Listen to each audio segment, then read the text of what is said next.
yeeg Mamadou Mouhamed Ndiaye. jërë ngeen jëf avion bu bari coow lool moo di avion bu bees bi ñu ne moom la Macky Sall jënd ubbi l'Observateur ab roplaan Airbus A320 néo la fukki fan ak juróom-benn ci weeru sulet gi ñu jëm ci la ñu koy jébbal Macky Sall xibaar la bu ñu nangoo ci ministre Omar Gueye porte-parole gouvernement bi waaye l'Observateur xamal nañu ne ba xibaar ba jibee fa la coow la tàmbalee nee nañu avion commandement présidentiel bu bees bi dañu ko jënd ngir mu wuutu bi fi nekk dib A319 boo xam ne am na ñaar fukket ba ñu koy jënd occasion la ñu ko jënde woon maanaam deuxième mai la woon te it màgget gu mu màgget tax na atum yàllaa ngi avion bi dawul avion bu bees bi président jënd ci budget ministère des forces armées ci la ñu ko jënde mi ngi woon ci budget 2019 2020 ak 2021 njëgu avion bi juróom-benn fukki milliards la ci ñaari tranche ci la ñu ko war a fay tranche bu njëkk bi dañu koy avance bu ñuy commandé li ci des bu ñu libéré avion bi ci la ñu koy mottali l'observateur nañu waaye nag frais yi war a dem ci avion bi du loolee rek ndax ay aménagement war na ci ne président Macky Sall sant nañu defal ci ministre yi ay cabine présidentielle yu am ci biir ay bureau ay toilettes ak lal yoo xam ne bu ñu sonnee dinañ ci mën a bàyyee kon ndax nee na moom Macky Sall so ànd ak ministre yi tukki gis leen ñu lemu ci siège bi di nelaw da leen di yërëm Le Quotidien nañu avion présidentiel bi ñu jënd bu doon nit a ñu ne dafa awlu ndax fa mu juddoo fa la ko coow toppee ñu bari li leen ëlëm moo di fan la ñu war a mën a jëlee xaalis bu ñu toll ba koy dugal ci boobile roppalaan Le Quotidien dolli ñu ci ne li gën a yokku jaaxle gi xiini mine gi moo di porte-parole gouvernement bi di Omar Gueye bi muy joxe xibaar bi démb ak di ca wax ak doon leeral tuddul woon benn yoon lu jëm ci mbiru xaalis nee na yëf yi secret défense la Cheikh Omar Sy mel ne ku naan ñu ci xët mu njëkk journal L'Info mais ministre Omar Gueye mi kan la yàpp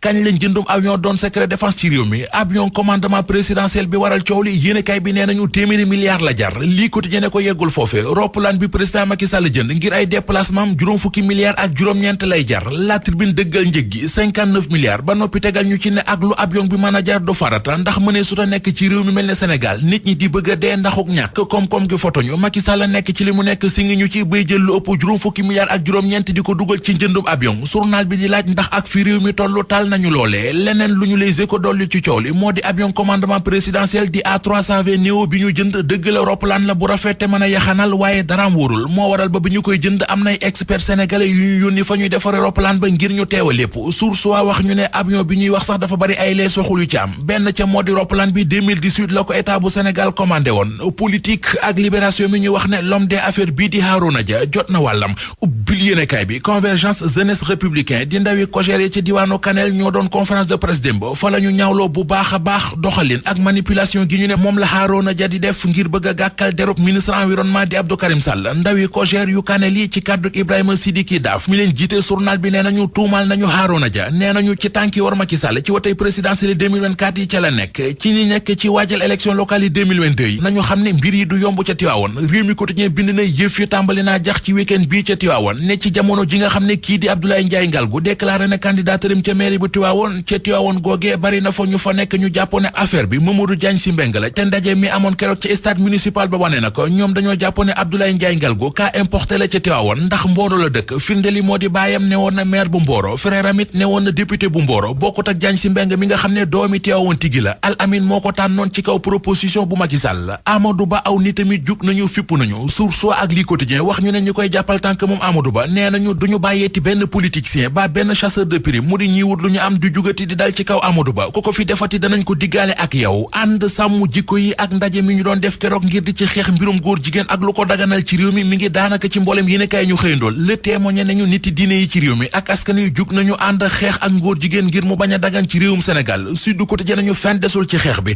muy ci Ndakaaru di ca Kees ca Mbuur ca Sédhiou ci gàttal mbedd mi yépp a génnoon ngir ñu bañ a daganal ak ngóor jigéen ci Sénégal ak bi ñu fiy dégg bés bu nekk yëral xët mu njëkk Source A xale bu ndaw bi tollu ci ñaari weer ak genn wàll gi ñu fekkoon mu faatu ñu sànni ko ci ab foos yéenekaay bi nee nañu enquête ba dem na ba sori am na it kuñ ci jàppagum di benn xale boo xam ne nee na moo ko def li tax mu def ko nee na mooy da doon fayantoo ak sëriñu daaraam ndax li ko sëriñu daaraam bi di pine dafa bari ngir mën a fayu loole nag moo tax mu jël doomu sëriñu daara bi dem sànni ko ci foos ba